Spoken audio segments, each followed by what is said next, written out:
اسی اہتمام سے مجلسیں کرتا ہے، اسی اہتمام سے اپنے اپنے بچوں کے ساتھ وہ رسومات کو پورے کرتا ہے جو رسومات ہیں۔ یہ کیا ہے؟ بھئی تمہارا دین نہیں، تمہارا کوئی اوتار نہیں، یہ کیا ہے؟ تم سے کسی نے کہا نہیں، کوئی جبر نہیں، کوئی تشدد نہیں ہے، کوئی ضروری نہیں ہے، پھر یہ کیا ہے؟ یہاں کی باتیں کر رہا ہوں میں۔ آپ اب روز جا کے کبھی دیکھیں دن کے وقت اور شام غریباں کو، جب شام ڈھل جاتی ہے بی بی کا علم واپس آ جاتا ہے، ہاتھی لا کے وہاں کھڑا کر دیا جاتا ہے، تو ہندو عورتیں نہا دھو کے دودھ لا کے بچوں میں تقسیم کرتی ہے اور ہاتھی کے پاؤں دھلاتی ہیں اور روتی جاتی ہے۔ جب ان سے پوچھا جاتا ہے کہ تم ایسا کیوں کر رہی ہو تو کہتی ہیں 6 مہینے کا بچہ کسی ماں کی گود سے گیا تھا، اس ماں کی گود خالی ہو گئی، بچہ لوٹ کے نہیں آیا، ہم بھی تو مائیں ہیں، ہم اس لیے اس رسم کو ہم نے جاری کیا ہوا۔ یہ کس پر ہے کربلا کا اثر؟ یہ کس نے قبول کیا کربلا کا اثر؟ بہرحال حسین پورے آفاق میں پھیل گئے۔ ایسٹ میں جا کے دیکھیں، وہاں مجلسیں برابر ہو رہی ہیں، وہاں کربلا کا اثر ہے۔ ادھر افریقہ کے ممالک میں دیکھیں کس نے پہنچایا ہے یہ سب کچھ۔ حسین کا پیغام ایسے ہواؤں کے دوش پر پہنچا کہ جہاں محبت مودت میں بدلے اور مودت یہ سب شاخسانوں کو پیدا کر کے اس طرح سے اس محبت کو عام کرے۔ محبت تو ہے، لیکن آج محرم کی 7ویں تاریخ ہے، ایک ہی دن کا واقعہ ہے، ہم نے اس کو مختلف حصوں میں تقسیم کر دیا تاکہ سب کے غم منائے جا سکیں۔ ایک دن اونا محمد کے لیے، ایک دن علی اکبر کے لیے، ایک دن قاسم کے لیے، ایک دن عباس کے لیے، اور پھر 9 محرم تو رخصت حسین ابن علی کے لیے۔ میں یہ کہوں کہ جہاں اسی طرح سے ادب پہ اثر آپ کے سامنے میں پیش کر رہا تھا، وہاں میر انیس کا یہ سب سے بڑا احسان ہے کہ انہوں نے مرثیوں کے ذریعے ہم کو کربلا رس کر دیا، کربلا میں پہنچا دیا۔ حسین ابن علی کی رخصت بیان کرتے کرتے بے ساختہ انیس نے کہا کہ جب حسین رخصت آخر کے لیے آئے اور پھر کوئی نہیں تھا جو گھوڑے کو لاتا، گھوڑا سر جھکائے ہوئے خود آیا۔ حسین ابن علی نے چاہا کہ لگام تھام کے سوار ہوں کہ ایک مرتبہ بہن نے آ کے رکاب کو تھاما، حسین گھوڑے پہ سوار ہوئے۔ انیس نے لکھا حسین جب کہ چلے بعد دوپہر رن کو، نہ تھا کوئی کہ جو تھامے رکاب توسن کو، سکینہ جھاڑ رہی تھی غبار دامن کو، حسین چپ کے کھڑے تھے جھکائے گردن کو، نہ آسرا تھا کوئی شاہ کربلائی کو، فقط بہن نے کیا تھا سوار بھائی کو۔ حسین چاہتے تھے کہ آگے بڑھیں، ایک مرتبہ ذوالجناح نے آگے بڑھنے سے انکار کر دیا۔ حسین نے ذوالجناح سے کہا چلتا کیوں نہیں، جانتا ہوں کہ تو بھی تھکا ہوا ہے مگر یہ آخری سواری ہے۔ حسین نے ذوالجناح نے قدموں کی طرف دیکھا، حسین نے دیکھا 4 برس کی بچی گھوڑے کے قدموں سے لپٹ کے کہہ رہی ہے نہ جاؤ بابا۔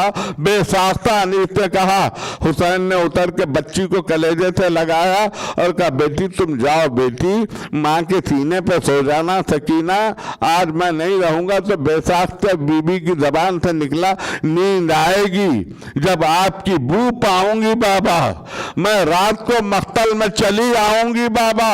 فرمایا نکلتی نہیں سیدانیاں باہر، سینے پہ سلائے گی تمہیں رات کو مادر۔ وہ بولی کہ سوئیں گے کہاں پھر علی اصغر، شاہ نے کہا بس ضد نہ کرو صدقے میں تم پر شب ہوئے گی اور دشت میں ہم ہوئیں گے بی بی، اصغر میرے ساتھ آج وہیں سوئیں گے بی بی۔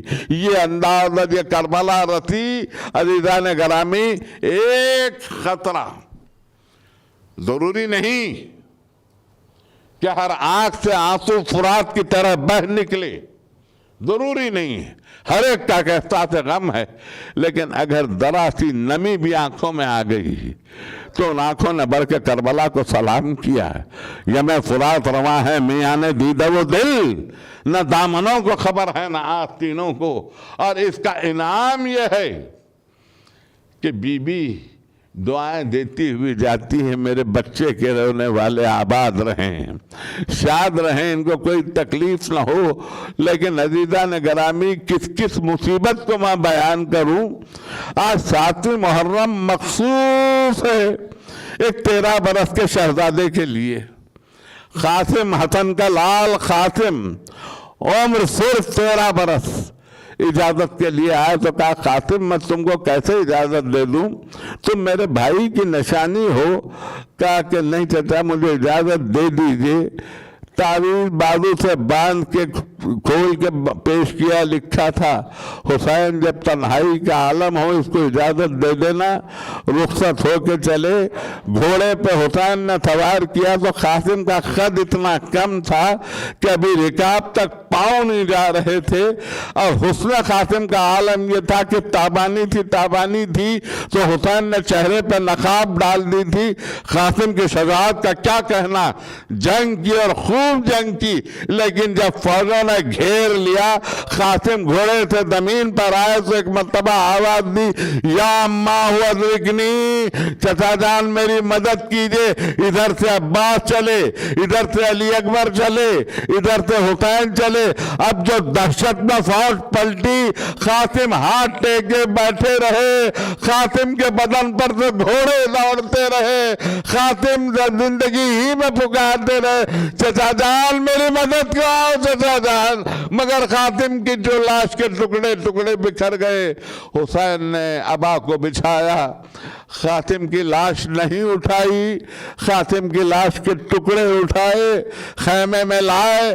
آپ مرثیے میں سنتے ہیں کہ فضا نے لا کے اتنے میں رنسالہ رکھ دیا، دولہا کی ماں نے ہاتھ میں اس کو اٹھا دیا اور رو کے بولی بہنوں یہ غلط ہے بیوہ کا۔ کبرا نے سر کو پیٹ کے اور رو کے یہ کہا، اب کیوں لباس بیووں کا مجھ کو پہناتے ہیں، دلہن بنا کے کیا کوئی بیوہ بناتے ہیں۔ یہ ہے کربلا جہاں ہر لمحہ کرب و بلا کی ایک کہانی رقم کر دی گئی، ایک واقعہ لکھ دیا گیا۔ یہ واقعہ صفحات پر پھیلتا تو گیا، مگر آج آپ سے رخصت ہوتے ہوتے میں ایک گوشہ دے کے آپ کے حق میں دعا کروں۔ جب مختار نے قاتلان حسین کو پکڑ کے سزا دینی شروع کی، تو ایک شخص نے آگے امام زین العابدین علیہ السلام سے کہا، فرزند رسول مختار آپ کے والد کے قاتلوں کو گرفتار کر کے سزا دے رہے ہیں۔ مولا نے پوچھا، یہ بتلا کہ حرملہ بھی گرفتار ہوا کہ نہیں؟ اس نے کہا، مولا آپ نے اپنے باپ کے قاتل کو نہیں پوچھا، اپنے چچا کے قاتل کو نہیں پوچھا، جتنے علی اکبر کے سینے میں برچھی ماری اس کو نہیں پوچھا، آپ حرملہ کو پوچھ رہے ہیں۔ کہا ہاں، حرملہ نے ہم پر وہ ظلم کیا ہے کہ قیامت تک کہ یہ ظلم ختم نہیں ہوگا اور ہمارا زخم رستہ رہے گا۔ یہ شخص منزلوں کو طے کرتا ہوا مختار کے پاس جب پہنچا تو یہ وقت تھا جب حرملہ کو گرفتار کر کے لایا گیا تھا۔ اس کو دیکھ کے اس نے کہا، اللہ اکبر۔ مختار نے کہا، بے شک کبریائی اللہ ہی کے لیے ہے، لیکن یہ کون سا محل ہے؟ کہا، حاکم میں امام کی خدمت میں تھا، جب حرملہ کا ذکر سنا تو امام نے پوچھا، حرملہ گرفتار ہو گیا؟ تو اس نے پلٹ کر حرملہ سے کہا، بتلا تو صحیح، تو نے ایسا کیا کیا ہے جو امام آج تک تڑپ رہے ہیں؟ اس نے کہا، حاکم تجھے جو سزا دینی ہو تو دے لے، لیکن مجھ سے تفصیل نہ پوچھ کے نہیں، تفصیل بتلانا ہوگا۔ کہا، حاکم میرے ترکش میں 7 تیر تھے، میرے 4 تیر ضائع ہوئے، میرے 3 تیر نشانے پہ بیٹھے۔ کہا، تفصیل بتلا۔ کہا، حاکم میرا 1 تیر اس وقت نشانے پہ بیٹھا جب عباس پیاسے بچوں کے لیے پانی لا رہے تھے، دونوں ہاتھ کٹ گئے، تیر تیر مشق پہ چلا، پانی بہ گیا، میرا ایک تیر یوں نشانے پہ بیٹھا، کہا دوسرا تیر، کہا فاطمہ کا لال گھوڑے پر جھوم رہا تھا، سر زخمی، سینہ زخمی، پہلو زخمی، کلیجہ زخمی، میرا تیر چلا حسین کی پیشانی پر آیا، حسین گھوڑے سے زمین پر آئے، کہا تیسرے تیر کی تفصیل بتلا، کہا حاکم یہ تیسرا ہی تیر تھا، میں دوسرے تیر کی تفصیل نہیں بتلا سکتا، کہا بتلا، کہا حسین 6 مہینے کے بچے کو لے کر آئے تھے اور کہہ رہے تھے اسے تھوڑا پانی دے دو، میرا تیر چلا، بچے کو صرف لگا نہیں، بچے کا گلا یوں کٹ گیا کہ بچہ باپ کے ہاتھوں پہ نڈھال ہو گیا۔ ربنا تقبل منا انکا انت پروردگار ذکر اور اس عبادت کو قبول فرما، ہذین مجلس البانی تو دلی مقاصد کو فرلا، تجھے کربلا کے بھوکوں کا واسطہ، ہمارا رزق اگر آسمانوں میں ہے تو اسے زمینوں پہ نازل کر دے، اگر دور ہے تو اسے قریب کر دے، جو قریب ہے تو اسے ہمارے ہاتھوں میں پہنچا دے، جو ہمارے ہاتھوں میں ہے تو اسے برکت عطا فرما۔ ماتم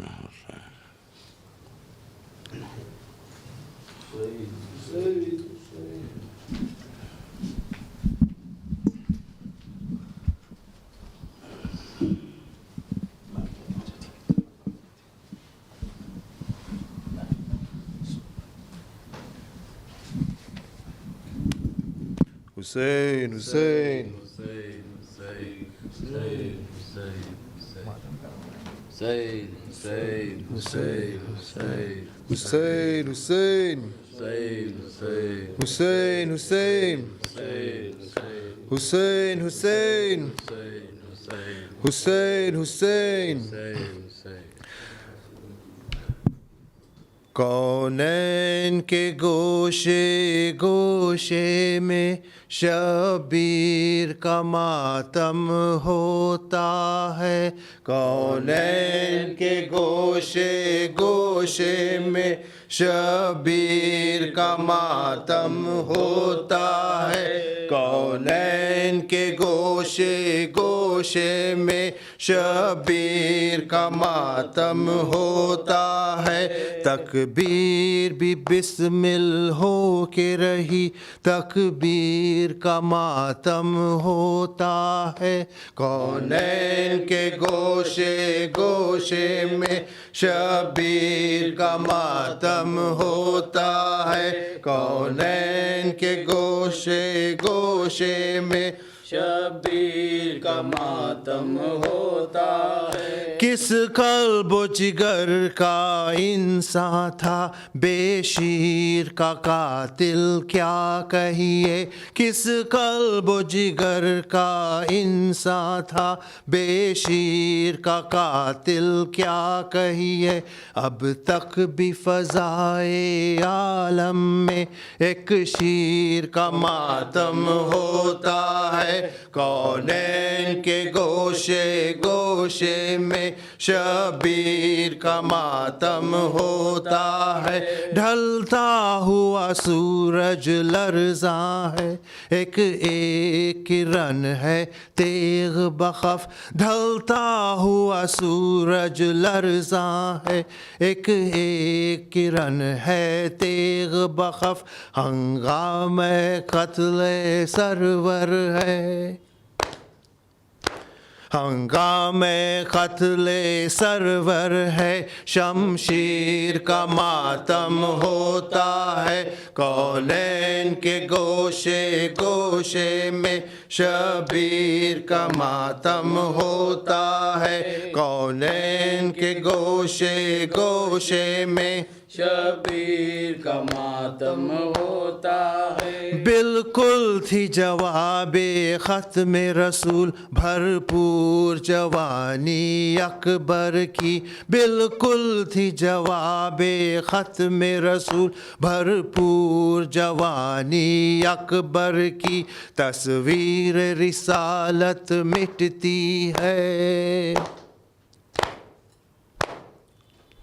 تصویر رسالت مٹتی ہے تصویر کا ماتم ہوتا ہے کونین کے گوشے گوشے میں شبیر کا ماتم ہوتا ہے انداز بدلتے رہتے ہیں افکار بدلتے رہتے ہیں انداز بدلتے رہتے ہیں افکار بدلتے رہتے ہیں ہر لہجہ بدلتی دنیا میں شبیر کا ماتم ہوتا ہے کونین کے گوشے گوشے میں شبیر کا ماتم ہوتا ہے کونین کے گوشے گوشے میں شبیر کا ماتم ہوتا ہے ماں خالی جھولا جھلاتی ہے گہوار دل ہے زیر و زبر ماں خالی جھولا جھلاتی ہے گہوار دل ہے زیر و زبر خاموش فضاؤں میں یوں بھی خاموش فضاؤں میں یوں بھی بے شیر کا ماتم ہوتا ہے کونین کے گوشے گوشے میں شبیر کا ماتم ہوتا ہے کونین کے گوشے گوشے میں شبیر کا ماتم ہوتا ہے قیدی وہ بنایا جاتا ہے جو رہبر عالم ہے سعید قیدی وہ بنایا جاتا ہے جو رہبر عالم ہے سعید ایک ایک کڑی ہے نوحہ کا نام ایک ایک کڑی ہے نوحہ کا نا زنجیر کا ماتم ہوتا ہے کونین کے گوشے گوشے میں شبیر کا ماتم ہوتا ہے کونین کے گوشے گوشے میں شبیر کا ماتم ہوتا ہے تکبیر بھی بسمل ہو کے رہی تکبیر کا ماتم ہوتا ہے حسین حسین حسین حسین حسین علی علی عباس حسین حسین حسین قاسم قاسم السلام علیکم ابا عبداللہ السلام علیکم رسول اللہ السلام علیکم امیر المومنین علی ولی اللہ السلام علیکم ابن فاطمۃ الزہرا سیدۃ النساء العالمین خصوصاً سیدی و مولاي ابو الفضل عباس ابن امیر المومنین السلام علی الحسین والعلی ابن الحسین واولاد الحسین وصحاب الحسین فلان اللہ امتن قتلت کا ولان اللہ امتن ظلمت کا ولان اللہ امتن سمیت بذالک فرضیت بہ السلام علیکم جمیعاً شہداء کربلا ورحمۃ اللہ وبرکاتہ السلام علیکم مولاي غریب الغرباء السلام علیکم معین الضعفاء والفقراء السلام علیکم شمس شموس یا انیس النفوس ایہا المدفون برزتوس السلام علیکم سلطان من الحسن یا علی ابن موسی الرضا ورحمۃ اللہ وبرکاتہ صلی اللہ علیہ صاحب العصر والزمان علمان علمان علمان یا شریق القرآن عجل اللہ تعالی فرجک وصال اللہ تعالی مخرجک وظہورک السلام علیکم ورحمۃ اللہ وبرکاتہ اللہم صلی اللہ